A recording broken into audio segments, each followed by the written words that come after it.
प्यारे बच्चों, good morning. पिछली वीडियो में हमने मैट्रिक्स के कुछ बेसिक ऑपरेशंस के ऊपर काम किया था। अब हम आगे बढ़ते हैं नेक्स्ट ऑपरेशन की तरफ, मल्टीप्लिकेशन ऑफ मैट्रिसेस। हम मैट्रिसेस की मल्टीप्लाई कैसे कर सकते हैं, कौन सा ऐसा नियम है जिससे हम पता लगा सकते हैं कि मैट्रिक्स की मल्टीप्लाई होगी या नहीं होगी।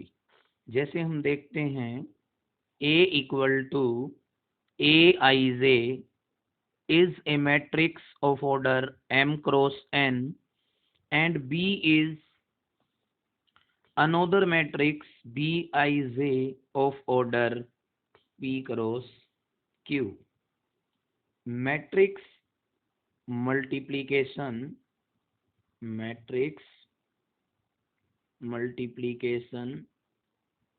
of A and B is well defined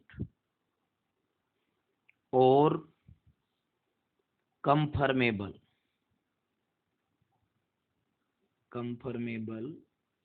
if number of columns of A equal to number of rows of matrix B। हमने देखा एक मैट्रिक्स A है जिसका order m cross n, means A के अंदर रोज की संख्या m और कॉलम्स की संख्या n। B इसी प्रकार एक और मैट्रिक्स है जिसका ऑर्डर है p क्रॉस q, इसका मतलब p नंबर ऑफ रोज और q नंबर ऑफ कॉलम्स। तो हमने बताया मैट्रिक्स को हम कब मल्टीप्लाई कर सकते हैं, जब पहली मैट्रिक्स के नंबर ऑफ कॉलम्स दूसरी मैट्रिक्स की नंबर ऑफ रोज के बराबर हों। हमारे पास A का ऑर्डर था m क्रॉस n और B का ऑर्डर था p क्रॉस q। तो हम A और B को जब मल्टीप्लाई कर सकते हैं जब नंबर ऑफ कॉलम्स A के अंदर, दैट मीन्स n, और इक्वल टू क्या होगा, number of rose in B, and number of rose B के अंदर कितनी है, P। तो इसी प्रकार हम कह सकते हैं A का ऑर्डर m क्रॉस n था, B का ऑर्डर p क्रॉस q था, और A और B की मल्टीप्लाई हम तब कर सकते हैं जब n equal to p, means number of columns equal to number of rows. और मैट्रिक्स मल्टीप्लिकेशन को हम A डॉट B से डिनोट करते हैं, और A डॉट B जो भी मैट्रिक्स हमारे पास आएगी उसका ऑर्डर क्या होगा, m क्रॉस q। पहली की नंबर ऑफ रोज जो हैं वो m है और दूसरी के नंबर ऑफ कॉलम क्या है, q। तो ये m क्रॉस q ऑर्डर की मैट्रिक्स हमारे पास आ जाएगी। जैसे हम एक एग्जांपल लेते हैं, A is a matrix Aij of order 3 cross 2 and B is another matrix Bij of order 2 cross 4। अब हम देखते हैं कि A और B की मल्टीप्लाई हम कर सकते हैं या नहीं। तो हम बिल्कुल A और B की मल्टीप्लाई कर सकते हैं, क्योंकि हमने अभी भी बताया था कि A के अंदर नंबर ऑफ कॉलम्स और B की नंबर ऑफ रोज क्या होंगी, बराबर। तो हमने इस एग्जांपल में देखा कि A 3 क्रॉस 2 की मैट्रिक्स और B 2 क्रॉस 4 की मैट्रिक्स, तो हम A और B की मल्टीप्लाई कर सकते हैं, क्योंकि नंबर ऑफ कॉलम्स A के अंदर 2 और नंबर ऑफ रोज B के अंदर भी कितनी, 2, और 2 क्या है आपस में बराबर। तो then we can say that multiplication of A and B is well defined. अगर हम इसको B A की बात करते हैं, B को किससे मल्टीप्लाई करते हैं, A से, तो हम अब देखेंगे कि B का ऑर्डर कितना है, 2 क्रॉस 4, और ए का ऑर्डर कितना है 3 क्रॉस 2। अब हम बी और ए की मल्टीप्लाई नहीं कर सकते क्योंकि 4 3 के इक्वल नहीं होता, क्योंकि बी के अंदर नंबर ऑफ कॉलम्स 4 हैं और ए के अंदर नंबर ऑफ रोज 3 हैं और 4 3 के इक्वल होता नहीं, तो इसलिए हम बी और ए की गुणा नहीं कर सकते। अब हम इसके मल्टीप्लाई के कुछ नियम्स के बारे में पढ़ते हैं।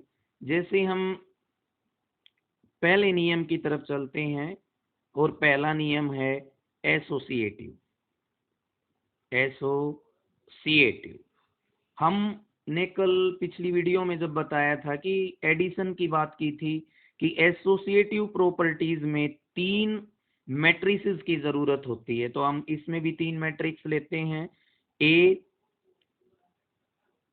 A I J of order m cross n, B is another matrix Bij of order n cross p, and C is another matrix Cij of order p cross q. Then A, B or dot C equal to A dot B dot C. तो हम कह सकते हैं कि matrix multiplication is always associative. अगर हम ए की B से मल्टीप्लाई करें फिर उसके बाद हम उसकी सी से मल्टीप्लाई कर दें तो वो इक्वल किसके होती है, पहले बी सी की मल्टीप्लाई करके फिर ए को बी सी से हम क्या कर देते हैं, मल्टीप्लाई। तो मैट्रिक्स मल्टीप्लीकेशन इज एसोसिएटिव। अब हम सेकंड प्रॉपर्टी की बात करते हैं, distributive property. Distributive property of matrix. इसके अंदर भी 3 मैट्रिक्स की जरूरत होती है। हमने पिछले एग्जाम्पल में बताया कि A m cross n, B n cross p और सी पी क्रॉस क्यू की मैट्रिक्स है। तो इसी प्रकार अब हम इसमें एक अनदर एग्जाम्पल्स की बात करते हैं कि A matrix M cross N order की होगी। A is a matrix of order m cross n and b और c दोनों Bij of order n cross p, c भी Cij n क्रॉस p। इसके अंदर एक खास बात होनी चाहिए कि a मैट्रिक्स अगर m क्रॉस n ऑर्डर की है तो b और c जो मैट्रिक्स लेनी है वो n तो सेम ही आएगा, लेना ही पड़ेगा, क्योंकि number of columns number of रोज के इक्वल होंगे अगर मल्टीप्लाई हम करते हैं तो।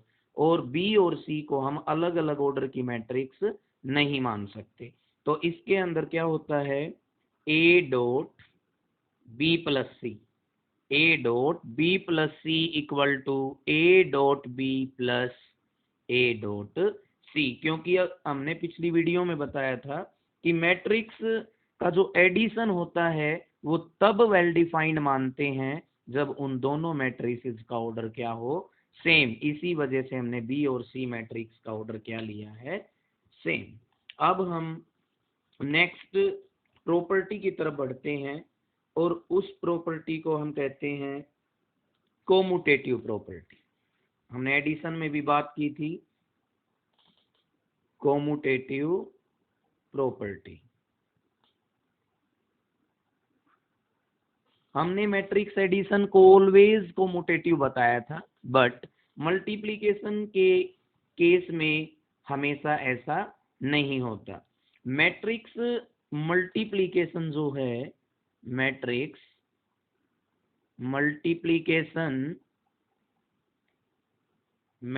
Multiplication need not be commutative, need not be commutative.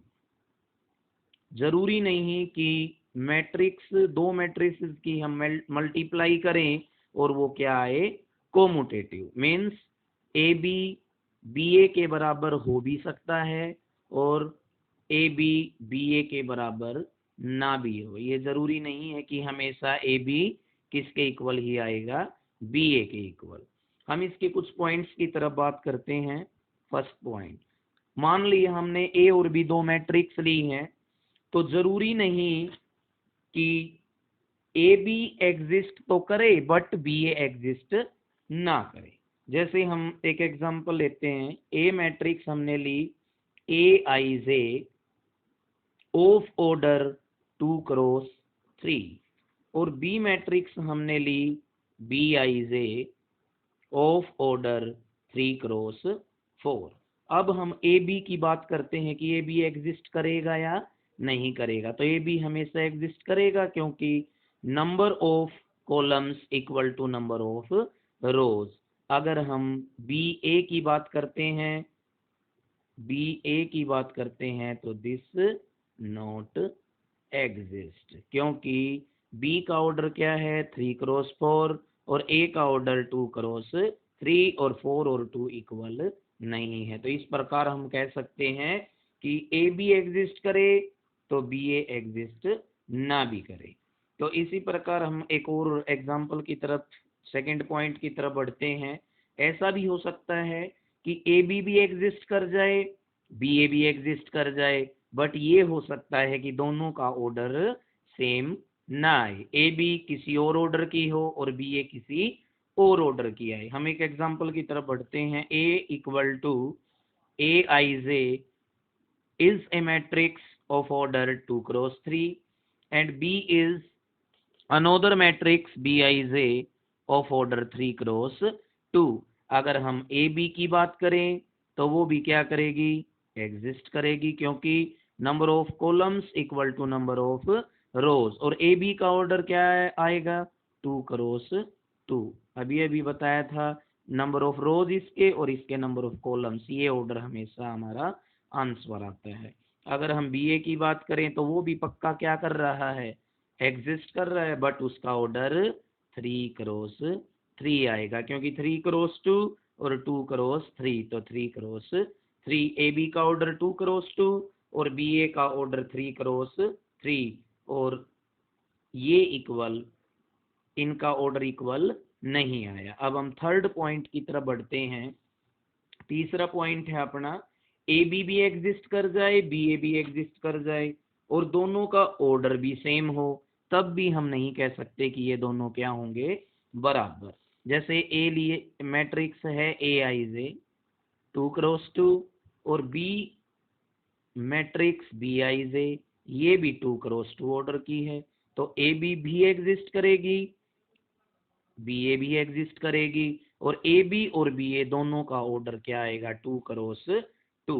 अब हम एक एग्जाम्पल के जरिए इसको बताएंगे कि ए बी और बी ए सेम ऑर्डर की भी होंगी और दोनों का ऑर्डर मल्टीप्लाई होने के बाद भी सेम आएगा, बट दोनों बराबर नहीं होंगी। जैसे हम एग्जाम्पल लेते हैं, ए इक्वल टू एक मैट्रिक्स लेके चलते हैं 2 2 0 0 और बी एक अनोदर मैट्रिक्स लेते हैं 2 0 0 0। अब देखना ए 2/2 ऑर्डर की है, बी 2/2, ए बी करेंगे वो भी 2/2 आएगी और बी ए करेंगे तो भी 2/2 ही आएगी। अब हम ए बी की मल्टीप्लाई करके देखते हैं, इसके सारे हमें मल्टीप्लाई का जो नियम है वो भी समझ लेते हैं। ए बी की मल्टीप्लाई तब जब हम करते हैं तो ए की फर्स्ट रो पे काम करना शुरू करते हैं, ए की फर्स्ट रो और बी का फर्स्ट कॉलम, कोरस्पोंडिंग एलिमेंट्स को मल्टीप्लाई करके आपस में जोड़ देते हैं। जैसे देखते हैं हम 2 इस 2 के साथ मल्टीप्लाई होके क्या आया 4, हम प्लस का निशान बीच में लगाते हैं। अब इस 2 का इस 0 के साथ 0, तो A11 की हम B11 से मल्टीप्लाई करते हैं, A12 की हम B21 से मल्टीप्लाई करते हैं, फर्स्ट रो फर्स्ट कॉलम 2 2 जा 4 2 0 0। अब हम सेकंड कॉलम के साथ इस फर्स्ट रो की बात करेंगे 2 0 0 प्लस साइन 2 0 0। अब हम सेकंड रो की तरफ चलते हैं। अब हम सेकंड रो को फर्स्ट कॉलम से मल्टीप्लाई करेंगे। देखिए 0 2 के साथ मल्टीप्लाई होके क्या आया 0, 0 की 0 से मल्टीप्लाई होके क्या आया 0। अब हम सेकंड रो की सेकंड कॉलम के साथ बात करते हैं 0 0 0 और 0 की मल्टीप्लाई फिर 0। तो हमारा आंसर क्या आया 4 0 0 0। अब हम बी ए की बात करते हैं। बी क्या है 2 0 0 0 और ए क्या है 2 2 0 0। अब हम इनकी मल्टीप्लाई करते हैं। फर्स्ट रो की फर्स्ट कॉलम के साथ गुना करते हैं।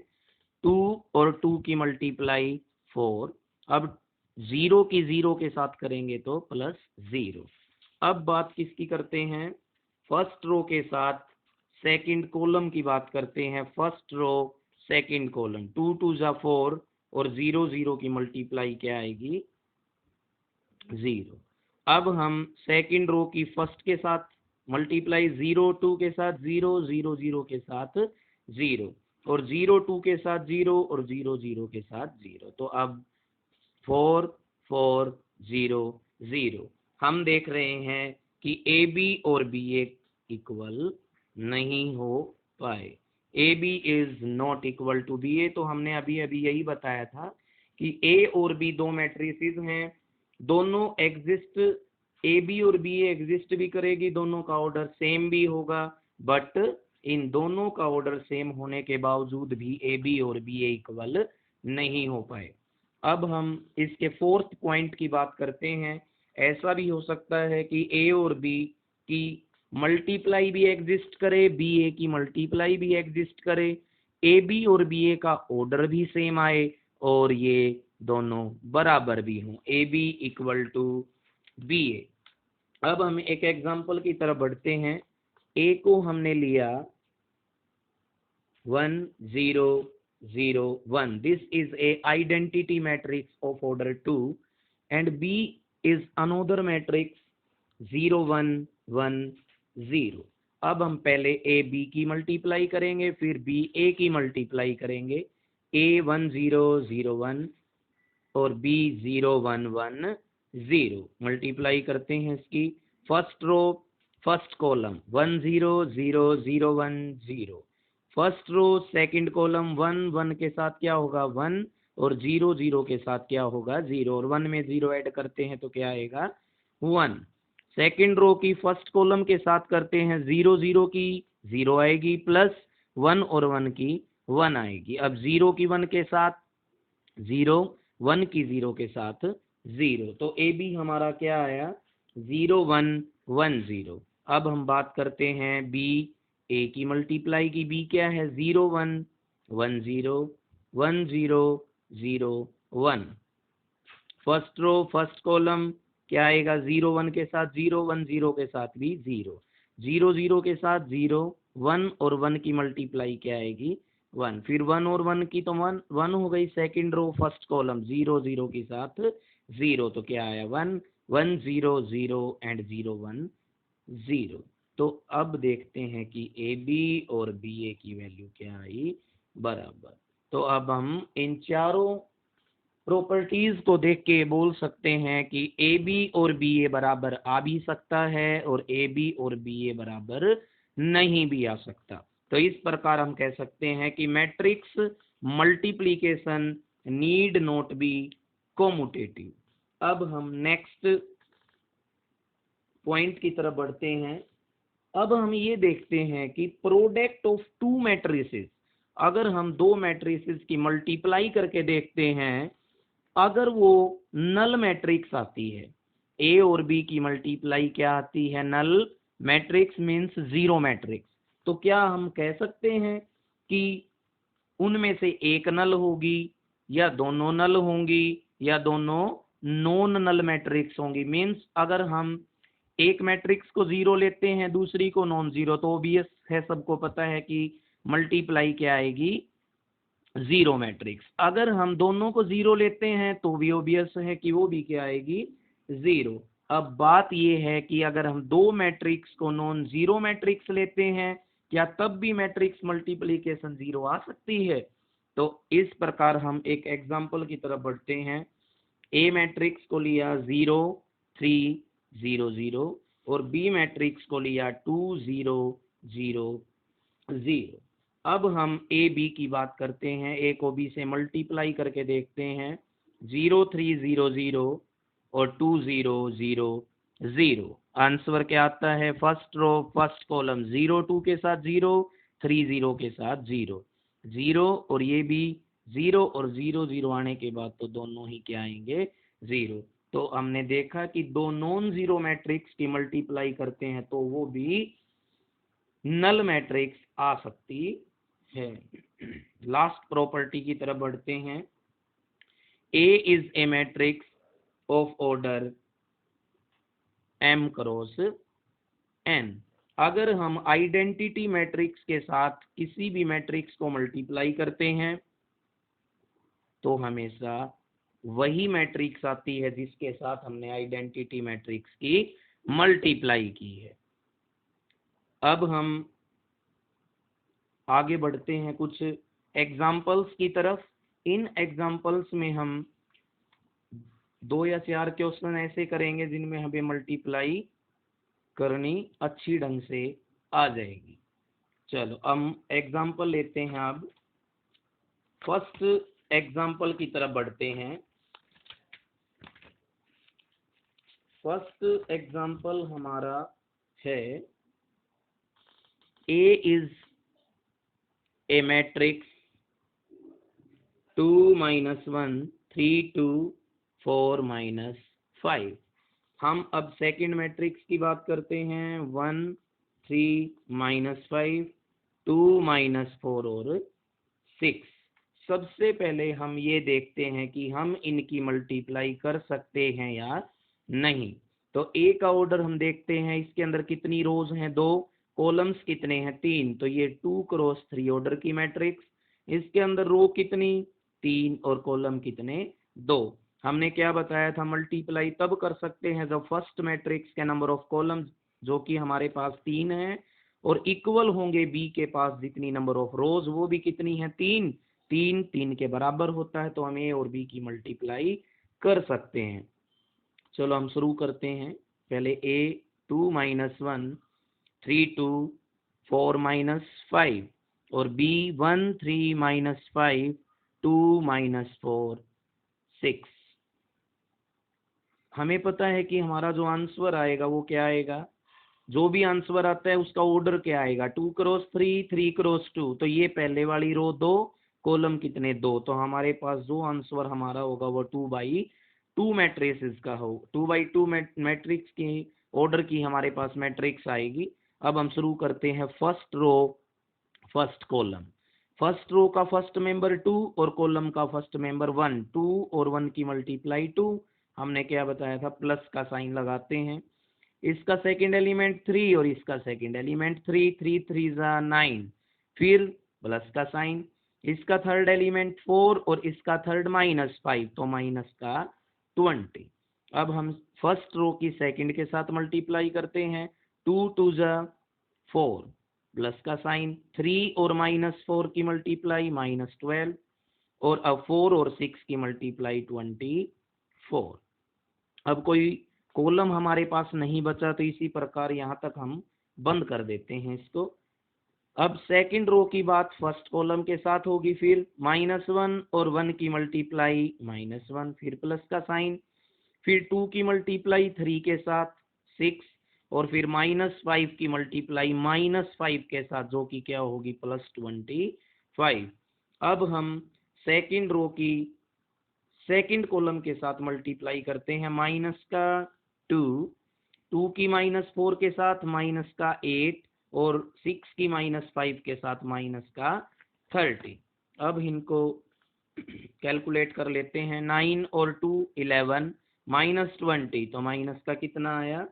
9। उसके बाद 24 में 4 ऐड किया 28, और 28 में से 12 को अगर हम सब्ट्रैक्ट करते हैं तो 16।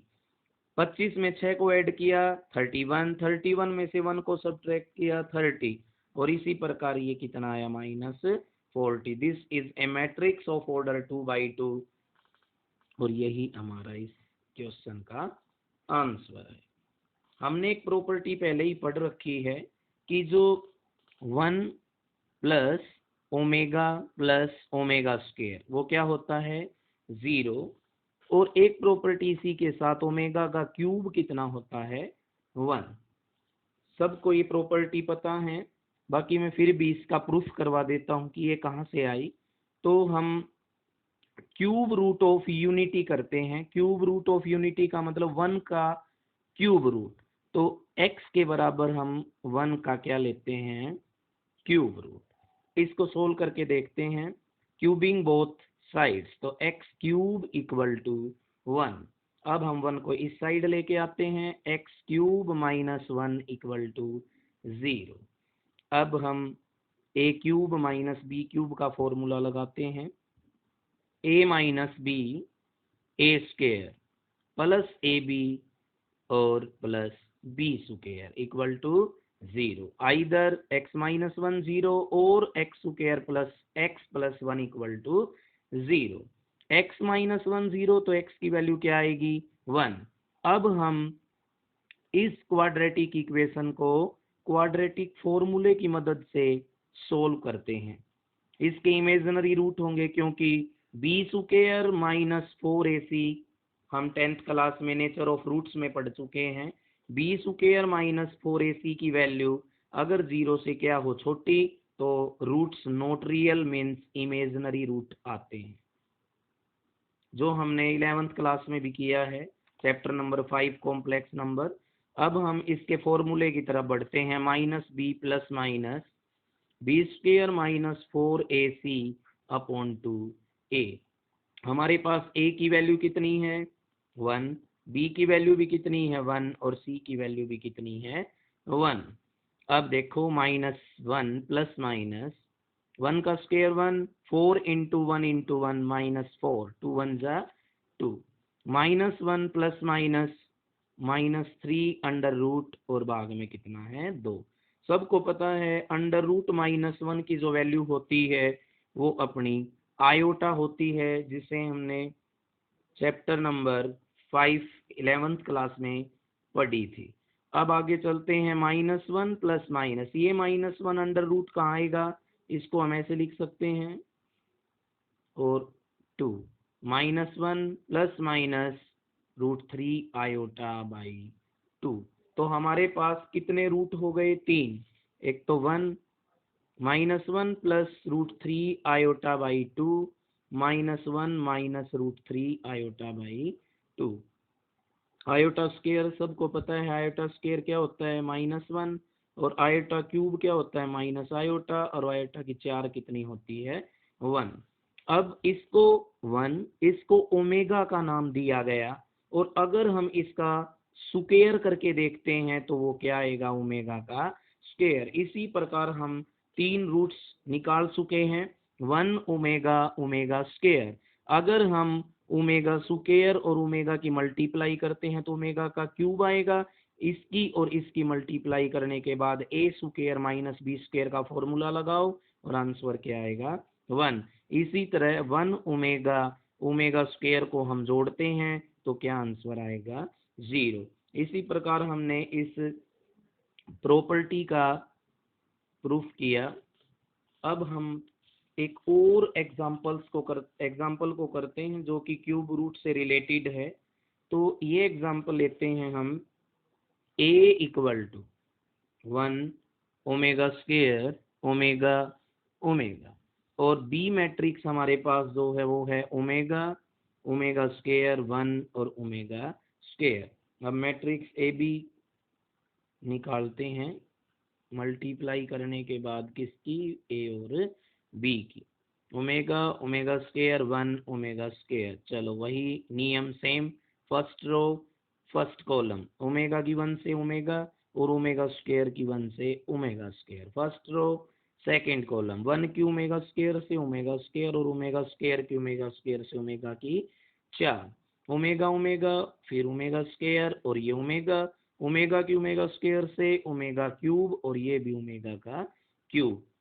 अब हम उस प्रॉपर्टी का इस्तेमाल करके देखते हैं कि 1 प्लस ओमेगा स्क्वायर क्या बताया था 0, तो हम ओमेगा प्लस ओमेगा स्क्वायर को क्या लिख सकते हैं -1। तो यहाँ पे क्या रख दिया -1। ओमेगा क्यूब की वैल्यू कितनी थी 1, यहाँ पे ओमेगा की कितनी है 4, इसको हम ओमेगा क्यूब इंटू ओमेगा लिख सकते हैं और इसका आंसर क्या आएगा ओमेगा। तो ओमेगा स्क्वायर प्लस ओमेगा, फिर वही ओमेगा स्क्वायर प्लस ओमेगा -1, ये भी 1, ये भी 1, 1 और 1 2। अब इसको भी चेंज कर लेते हैं, फिर ये भी क्या आएगा -1, तो ये हमारा क्या हो गया इसका आंसर। अब एक सिंपल एग्जाम्पल की तरफ बढ़ते हैं। एग्जाम्पल है हमारा A B C D, A B C D और यहाँ पे ए बी सी और डी, क्या आएगा हमारा आंसर देखते हैं। First row first column 1/2 order की मैट्रिक्स 2/1, तो हमारा आंसर 1/1 आएगा। A C plus B D, इसी प्रकार ये भी 1/1 क्या आएगा A square plus B square plus C square plus D square, तो हमारा आंसर आ गया A square plus B square plus C square plus D square plus A C और प्लस बी डी, ये हमारा इस क्वेश्चन का आंसर है। अगर हमें एग्जाम्पल करना है, फर्स्ट मैट्रिक्स है 1 2 3, सेकंड मैट्रिक्स 1 2 0 0 0 1 2 1 2 और थर्ड मैट्रिक्स है 2 4 6। अब देखो हम पहले सेकंड और थर्ड मैट्रिक्स की मल्टीप्लाई कर सकते हैं या फर्स्ट और सेकंड की करके फिर उसके साथ थर्ड की कर सकते हैं। तो हम करते हैं सेकंड और थर्ड, ये 3/3 ऑर्डर की और ये 3/1, तो हमारा आंसर क्या आएगा 3/1 ऑर्डर की। फर्स्ट रो की मल्टीप्लाई हम करते हैं फर्स्ट कॉलम के साथ, एक ही कॉलम है इसके अंदर, 1 2 2 0 4 0 2 और 6 की 12, 2 और 12 कितने हो गए 14। सेकंड रो फर्स्ट कॉलम 2 2 जा 4 4 0 0 1 और 6 की 6, तो 6 और 4 मिलके हो गए 10। थर्ड और फर्स्ट की करते हैं 2 0 0 4 1 जा 4 6 2 जा 12 और ये कितना आया 16। अब ये 1/3 और ये 3/1, तो आंसर क्या आएगा 1/1, तो वो क्या आएगा 1 और 14 की मल्टीप्लाई 14 प्लस 10 और 2 की 20 और 16 और 3 की करेंगे तो 48, ये आया हमारे पास। 48 में 4 ऐड किया 52 और 52 में 10 62 और 20 को ऐड किया तो 82, 1/1, दिस इज द आंसर। आज के लिए इतना ही, कल फिर मिलेंगे एक नई वीडियो के साथ। Thank you.